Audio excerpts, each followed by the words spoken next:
Just want to make a quick video for my people in relationships. My wife and I have been married for 18 years, and I want to give you guys some tips and tricks on how we made it through and made it to where we are today. One of the main keys is you want to treat your spouse how you want to be treated. You want to talk to them how you want them to talk to you, treat them how you want them to treat you. That will get you a long way starting off.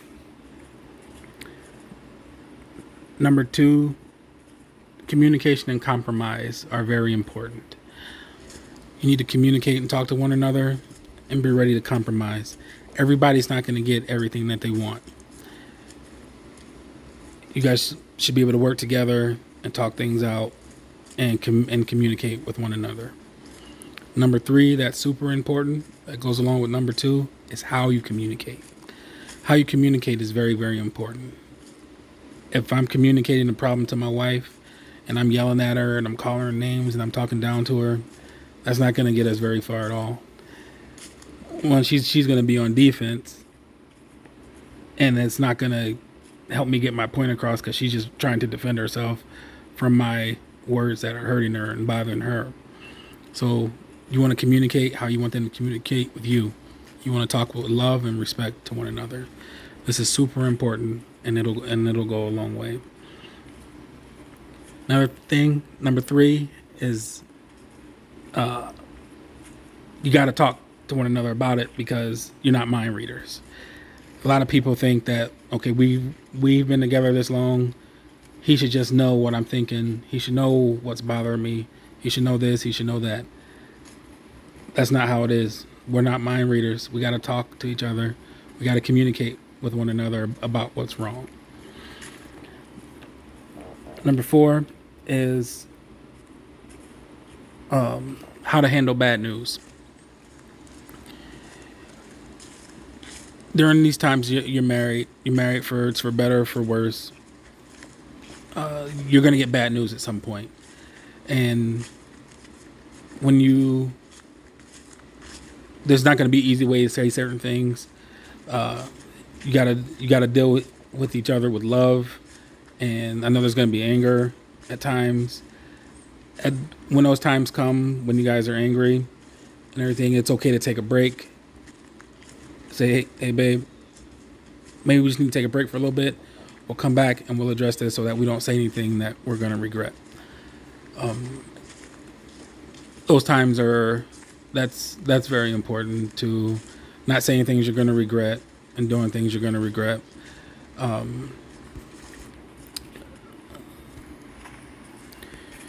Make what's important to your spouse important to you.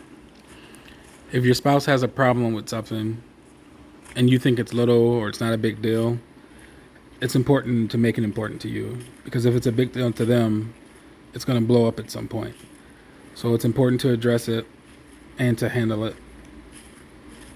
That way, when something's not a big deal to your spouse, for you, they will address it and handle it.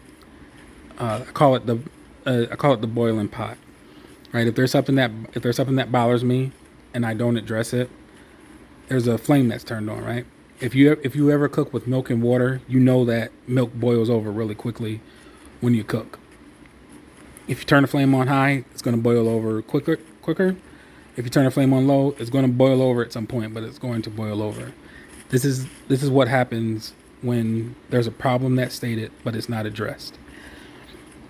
You ever see those guys where they just broke up with their wife or girlfriend and they say, man, I don't know what happened. We were cool. Everything was good.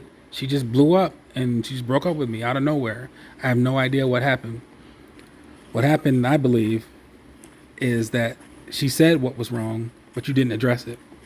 You just thought it wasn't a big deal, and it wasn't a big deal to you. So she just grow up and just handle whatever it is. But it blew up at some point. This happens very often because we think it's not a big deal to us, so we won't deal with it. And that's one of the things that ends relationships.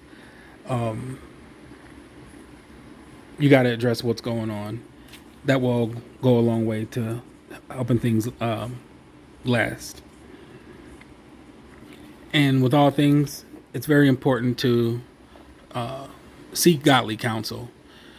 Meaning, if you do it the world's way, when things get bad in a marriage, the world's way is, okay, well, if they're not making you happy anymore, just go ahead, break up, move on, and find somebody else. The trouble with that is we all know that marriage has a 50% divorce rate for first-time marriages. You think people would learn, and that, okay, so I had one failed marriage, so when I get married the second time, it should definitely be better. The second time divorce rate is 62%. You think definitely, okay, we get a divorce here the second time. By the third time, you find a new spouse, and you get married. You think, okay, I definitely learned some lessons in these last two.